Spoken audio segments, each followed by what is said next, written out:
A palavra de hoje, então, se chama A Verdade que Liberta. Diga assim comigo: a verdade me liberta.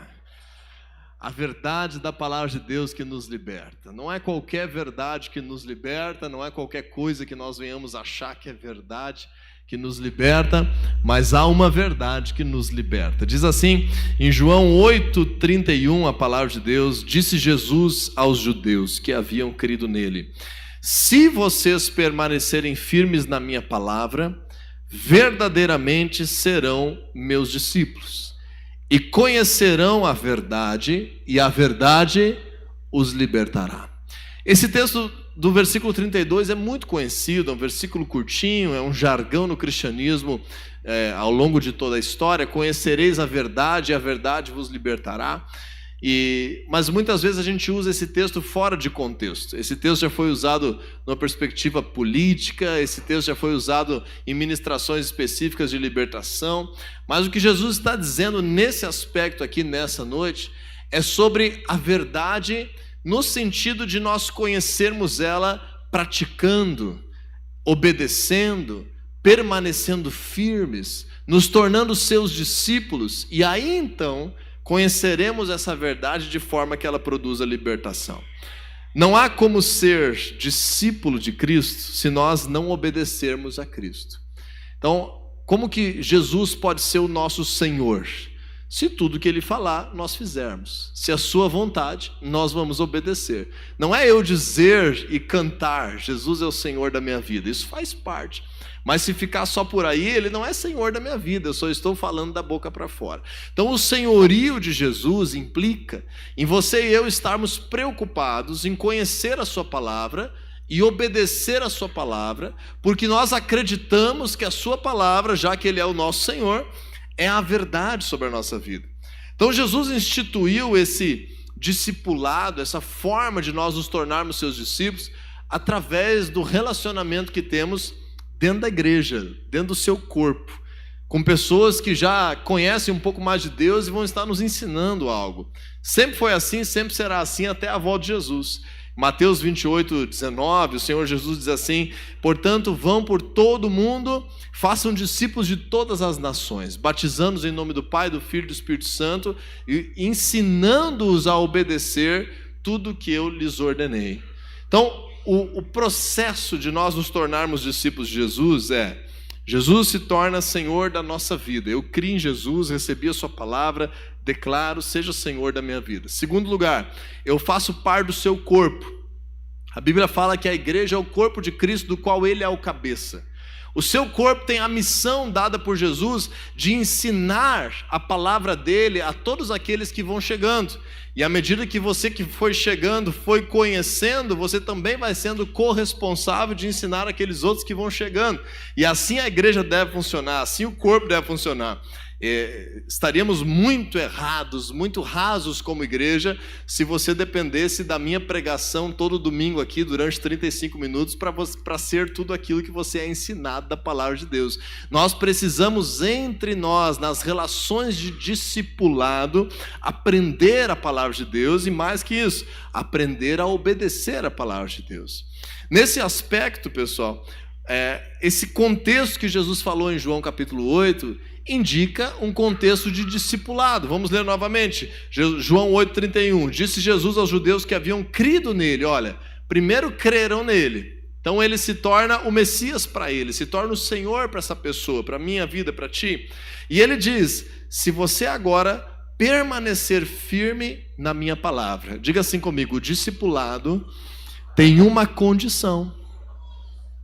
Que condição é essa? Que eu e você permanecemos firmes na palavra do Senhor Jesus. Eu costumo dizer que uma vez que nós somos mais que vencedores, tendo a aliança de Deus por meio de Jesus, só tem uma coisa que nos faz não viver uma vida abundante: é se nós somos inconstantes. Inconstantes por causa da nossa própria indisciplina, inconstantes por causa do pecado, inconstantes porque nós nos ofendemos com alguém, com alguma coisa que tirou o lugar de Deus na nossa vida. Mas a inconstância, às vezes também praticando algum pecado, nos envolvendo com algo da nossa carne, a inconstância é o que nos faz não permanecer firmes. Agora, se nós permanecermos firmes, tudo aquilo que Deus vai colocando dentro de nós vai crescendo, crescendo, crescendo, crescendo, crescendo, e nós vamos conhecendo, nós vamos sendo libertos, nós vamos sendo transformados, e nós passamos a frutificar e viver uma vida verdadeiramente abundante. Então hoje, dentro desse contexto da verdade que liberta, eu quero abordar 3 aspectos contigo. Primeira coisa é nós refletirmos do que precisamos ser libertos. Do que, quem sabe, eu ou você, nesse momento das nossas vidas, precisamos que a palavra de Deus entre, transforme a nossa mentalidade, o nosso comportamento e nos faça libertos. Se você quiser abrir a tua Bíblia em 2 Pedro 2,19, e se possível, deixa um dedinho marcando aí João 8 ainda, que a gente já vai voltar para lá. Em 2 Pedro 2,19, nós mencionamos, inclusive, semana passada esse versículo. A parte B do versículo, a parte final do versículo, diz assim, lá no finalzinho da Bíblia, pessoal, 2 Pedro 2,19. Pois o homem é escravo daquilo que o domina. O homem é escravo daquilo que o domina. As pessoas têm sido dominadas de formas diferentes, mas muitos de nós, mesmo dentro da igreja, ainda estamos dominados por alguma situação. Talvez o dinheiro te domina. Será que o dinheiro me domina? O dinheiro te domina? É só você perceber como é que você fica por dentro quando a gente tem um momento de oferta na igreja. É só nós percebermos como é que você fica dentro de você quando nós falamos sobre dízimos. É um princípio da palavra de Deus. Se isso te contraria, batata, o dinheiro está te dominando, ele está sendo senhor da tua vida de alguma forma, ele está te influenciando, ele está te fazendo resistir à palavra de Deus. A sexualidade, será que ela está nos dominando hoje? Deus criou a sexualidade, mas tem um padrão bíblico para vivermos uma sexualidade abençoada. O relacionamento sexual é abençoado por Deus dentro de uma união de casamento. Fora disso, não. E se nós estamos deixando que os nossos impulsos sexuais nos façam viver algo contrário à palavra de Deus, sexualidade tem nos dominado. Quem sabe o culto ao corpo tem nos dominado. Talvez nós estejamos cuidando mais da nossa dieta, do exercício físico, da aparência, dos procedimentos, do que da preocupação em agradar a Deus com o nosso viver. Logicamente que Deus nos deu um corpo para ser cuidado, mas Deus nos deu também dinheiro, Deus também nos deu sexualidade. Então, nada disso pode tirar o lugar dele. Se está nos dominando, precisamos ser libertos. Quem sabe o entretenimento tem te dominado. Os aplicativos aí de celular, que a gente passa às vezes horas navegando, a televisão, os streamings, as séries, os filmes, as programações, o jogo de futebol, o aplicativo de apostas, eu não sei. Alguma coisa, quem sabe, essa palavra está te tocando para você buscar essa libertação. Mas essa libertação não é simplesmente dizer, ora por mim que eu vou mudar. Às vezes uma oração carrega um poder de um impacto, mas não vai haver uma mudança duradoura se não houver um compromisso em permanecer firme na palavra de Deus. Às vezes, como estamos agora nesse propósito de jejum, a comida tem nos dominado. Muitas vezes nós estamos escravos da comida, escravos daquilo que nós temos desejo de experimentar, de saborear, e deixamos de lado tantas outras coisas por causa disso. Outras pessoas não veem mal nisso, mas estão viciadas em trabalho. E em nome do trabalho abandonam a Deus, deixam de lado a sua família e trabalham tanto em busca de sucesso que acaba se tornando o senhor da sua vida. Ou também substâncias químicas como álcool, drogas, até mesmo medicamentos que o médico prescreveu numa consulta, podem estar te dominando, podem estar sendo utilizados de uma forma errada, de uma forma exagerada, em uma dependência emocional, que aquilo somente vai poder te dar uma vida abundante. Eu não sei se algo tem te dominado, mas eu sei que Jesus veio para que nós venhamos experimentar a verdadeira liberdade. Você crê nisso? Então, voltando em João capítulo 8, no versículo 34, na mesma conversa, no mesmo parágrafo, Jesus respondeu: digo a vocês a verdade, todo aquele que vive pecando é escravo do pecado. Diz aí comigo, todo aquele que vive pecando é escravo do pecado. Então a gente precisa perceber, discernir no nosso ser. E muitos pecados não são aparentes. Esses dias uma pessoa me perguntou, porque alguém está fazendo isso, porque aquilo. E eu disse assim, olha, isso aí é o que tu está vendo. Essa é uma falha aparente. Tem muitas falhas que ninguém está vendo, que são muito mais profundas, que são muito mais malignas. Então, cada um de nós é que tem que julgar se existe algum pecado nos dominando. Mas no mesmo contexto, ainda no versículo 36 de João 8, Jesus encerra dizendo assim, portanto, se o Filho vos libertar, vocês de fato serão livres.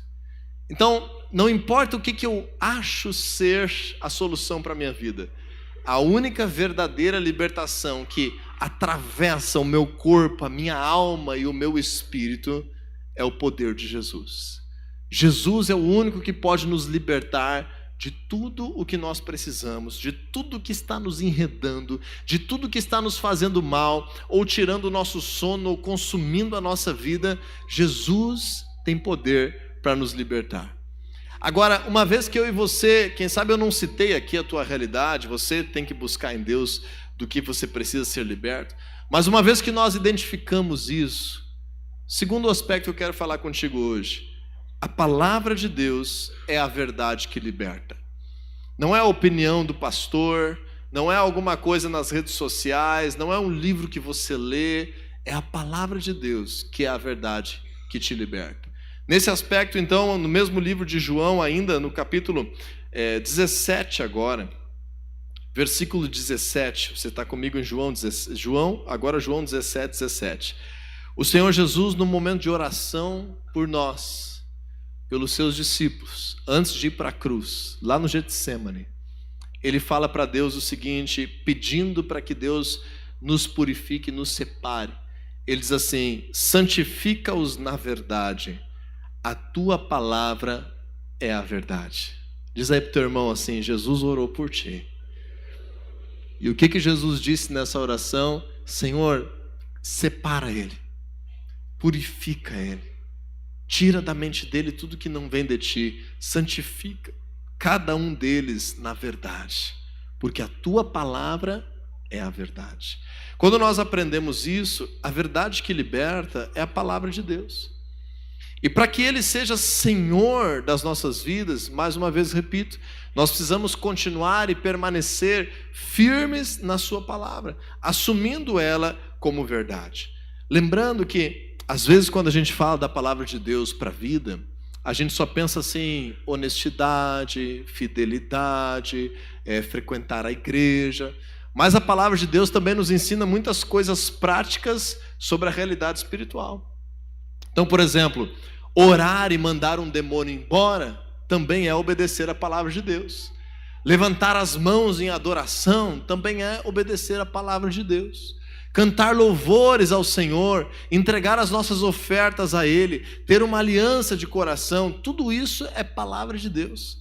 Então a palavra de Deus é mais do que princípios morais para a vida. A palavra de Deus nos dá muitas instruções práticas que eu e você precisamos nos preocupar em praticar. Isso faz parte de permanecer firmes na palavra de Deus. E por último, hoje eu quero fazer uma ministração um pouco mais curta para nós termos um momento final de busca a Deus. Eu preciso te dizer que aquilo que você se inclina será o seu Senhor. E o verbo inclinar é interessante porque ele tem vários sentidos. Uma das formas de nós entendermos o verbo inclinar é nós nos inclinando, sinônimo de nos prostrarmos. Então veja, aquilo que você se inclina será o seu Senhor. Normalmente as pessoas se prostram em adoração, porém a gente não se prostra em adoração àquelas coisas que a gente falou agora que podem estar nos dominando. Então o verbo inclinar tem outro sentido também, que é quando eu e você temos uma tendência, temos uma inclinação, somos levados a agir de tal forma, nos inclinamos a algo. Eu quero abrir contigo na Bíblia, Romanos capítulo 8, se tem aí na Nova Almeida Atualizada, NAA.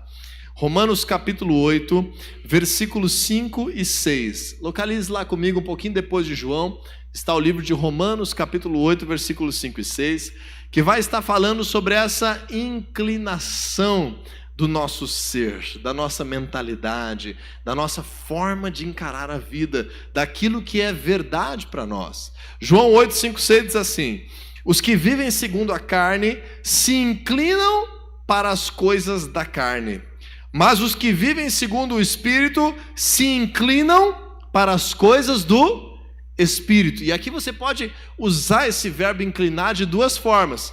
Primeiro, os que vivem segundo a carne estão se inclinando, adorando, fazendo o Senhor da sua vida as coisas da carne. Os que vivem segundo o Espírito estão se inclinando para as coisas do Espírito de Deus.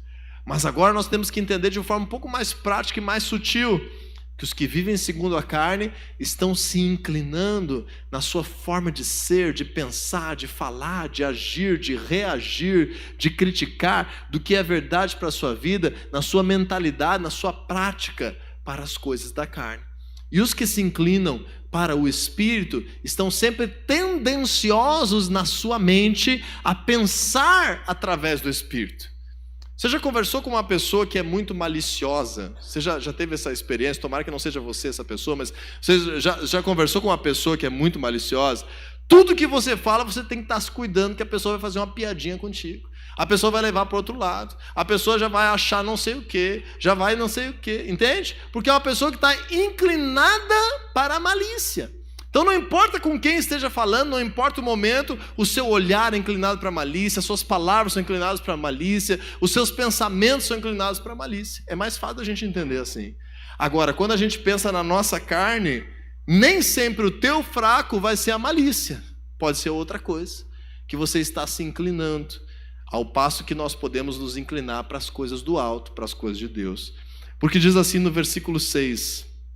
Pois a inclinação da carne é morte, mas a do Espírito, com letra maiúscula, então é o Espírito de Deus, é vida e paz. Vamos repetir esse versículo? Diga assim comigo: a inclinação da carne é morte, mas a do Espírito é vida e paz. Então, o momento, ele não quer dizer muita coisa. Agora, o que esse momento vai resultar, a palavra de Deus está prometendo. Quando nós nos inclinamos para as coisas da carne, nós vamos colher morte, desgraça, confusão, intriga, um monte de coisa que a gente colhe através das coisas da carne. Corrupção, endividamento, doença, destruição da família, tudo que é tipo de morte. Quando nós nos inclinamos para as coisas da carne, nós vamos colher isso. Agora, quando nós nos inclinamos para as coisas do Espírito, diga assim para quem está do teu lado: cuidado, porque a tua carne não vai gostar. Então você se inclina para as coisas do Espírito, a carne não gosta, a carne já reclama, já se mexe na cadeira, já se ajeita, já não gosta. Mas quando você faz isso intencionalmente, você recebe a colheita do quê? Vida e paz.